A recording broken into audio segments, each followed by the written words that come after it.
Hello, Leo. It's your turn. Um, I made some notes.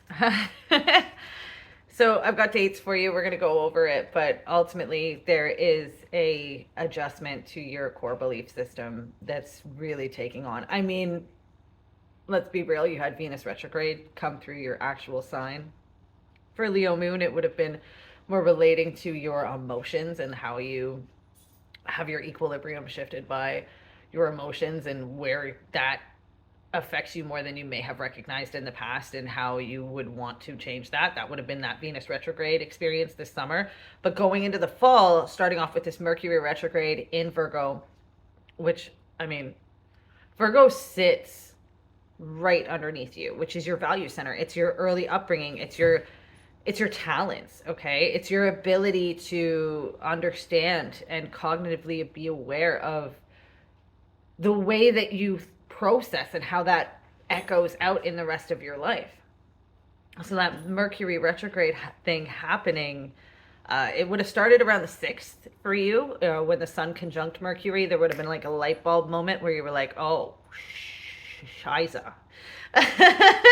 Oh, caboodles, this isn't working anymore and I am the problem. Not to say that you're always the problem, but this is where accountability takes over, right? Is with that Mercury conjunction with the retrograde and the sun. Around that same time, there was a square on the 6th and 7th of September. There was a square to Gemini, and there would have been this like, oh, I'm leaving a legacy. I'm leaving a trail behind of this pattern. I don't want this pattern anymore. Kind of frequency happening. From there, we had the on the 8th Jupiter retrograde made a trine, and it would have been inspirational. There would have been like, okay, I've definitely had some shitty handling, but there is other ways. I do have other talents. I do have other faith. I have other core beliefs that I can lean into. I don't have to, just because I'm letting go of this part of myself doesn't mean I have to let go of all of myself. Like I have a vision and I need to dive into that. So that would have been right along the time where the moon and the sun creates a conjunction. On the 14th, there would have been like a kind of finalization of like, oh, okay, it's forming. I definitely am not going to do that thing that was so highlighted to me in August anymore, and I am starting to see how I can fine tune my presence and fine tune my light and fine tune my voice into where I actually want to be, and that sits us with the new moon energy. So when the new moon happens on the 14th, at the same time there's going to be a trine to Uranus, and it's almost like you're just like unapologetic about doing things different now. You're just like, nope, sorry, and you're going to create this echo wave that shifts things for everyone around you. Anybody who knows you, anybody who's influenced by you, they're going to be able to see this shift in you, and it's quite beautiful. And there's a cutoff game here, and that actually I wrote that by the 22nd you are just cutting the cord. You're just like, nope, that's it. I'm done. Like, this has been holding me back for this long, and I didn't even realize how heavy it was until I put it down and took a look at it. And I can't do this anymore. Like, it's not serving me. It's giving exhausted, as the kids say these days. So yeah, I've got like on the 15th, there's almost like a shocking influence of how faith is going to take you further, how your vision has shifted, how you're getting excited about where you want to be, and you're forgiving yourself for where you've been. You're just letting it go. Like it's a whole bunch of relinquishing.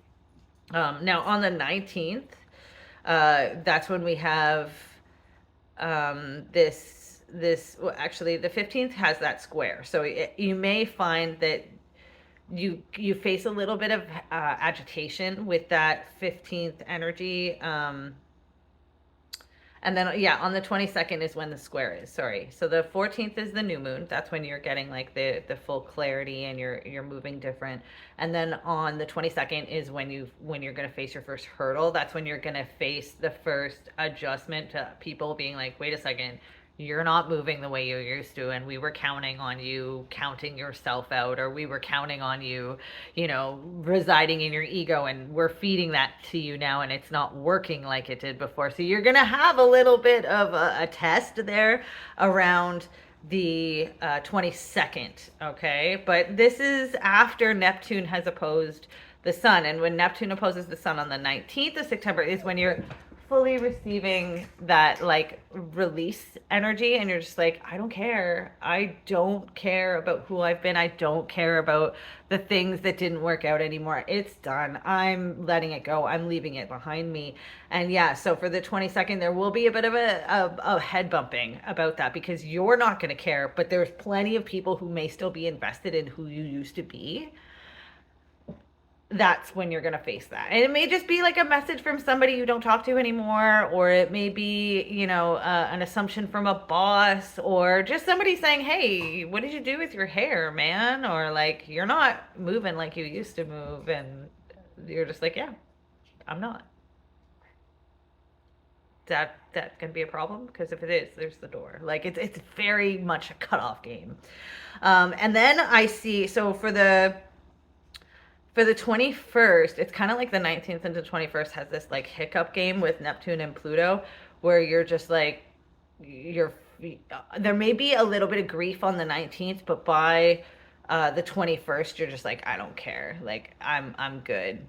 I'm totally fine with you guys not liking me anymore because you weren't providing for me, or I'm totally fine with letting this job aspiration go because it didn't really want it anyway, or I know that I'm more talented than this position, or it may be like a story you've told yourself, about your limits, and you're just like, that's just not who I am anymore.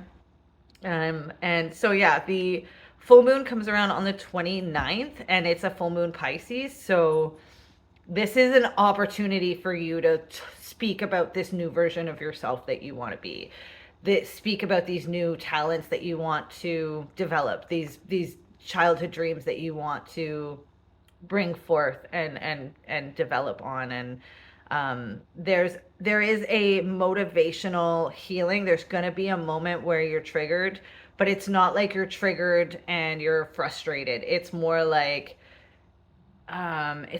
a corrective surgery, okay? Because Mars is going to be facing off and is facing off with Chiron and the North Node, and that's kind of giving us like a pathway forward for what we're going to be seeing with the nodes being in Aries and Libra, and so there's like a learned lesson, and you're going to be speaking on it. You're going to be very comfortable speaking on like, no, I was wrong back there, or oh, I did this thing wrong, and it's I learned my lesson. I won't do that again. I won't be letting that happen again.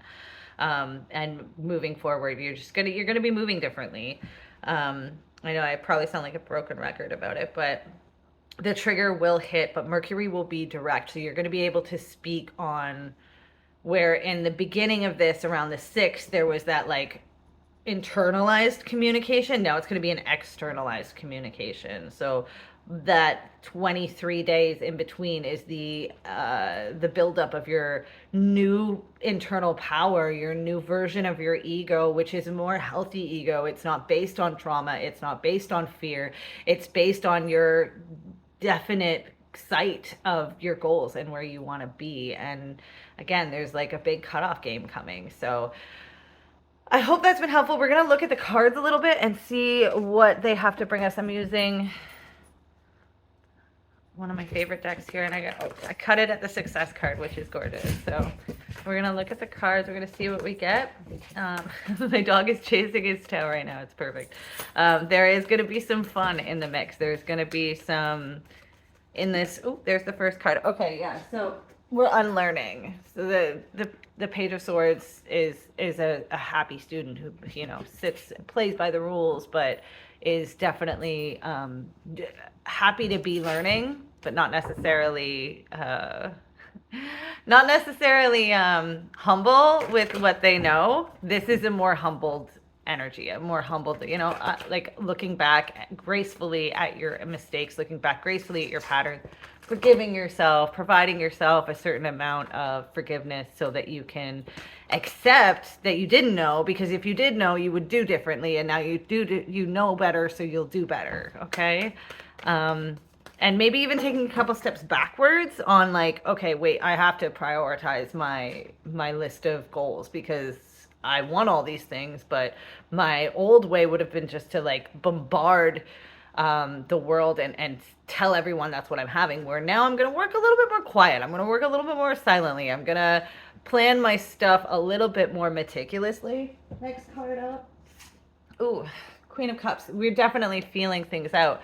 There's going to be a lot of love. There's going to be a lot of connection, a lot of surrender to your own emotions instead of, getting that trigger and reacting on it. It's going to be getting that trigger and sitting with it and letting it resolve and feeling it. If you need to cry, you're going to cry. If you need to yell or scream, you're going to yell or scream. If you need to, lay down and let yourself have a nap, you're going to do that too. Like there's this energy, the Queen of Cups energy is very much just being in the flow state and accepting other people's flow states too. So this may have a lot to do with how you relate to others as well, especially with that Venus retrograde energy that we have now resolved.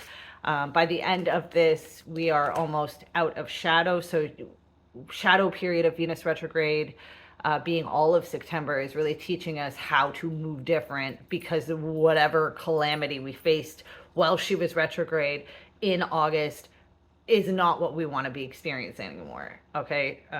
Especially for Leo. And then the Hangman. So new perspective and patience, like a lot of patience, being comfortable where you are, getting really comfortable with knowing that you're exactly where you're supposed to be and the timing is exactly perfect.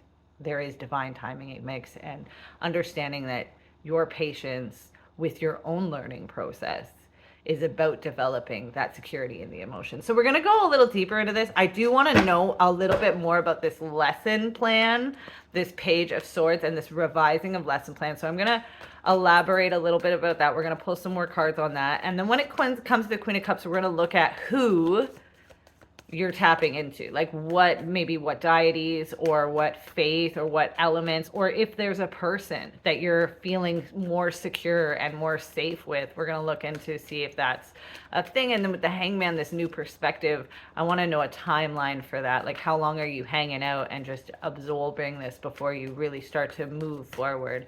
What kind of timeline are we looking at? So we will do that with a couple more cards, and I'm going to upload this now. Thank you so much. If you'd like to purchase the extension on this reading, it'll be $20 to my PayPal, and the link will be posted with this video. Thank you so much for trusting me. My name's Astrobrie. Bye now.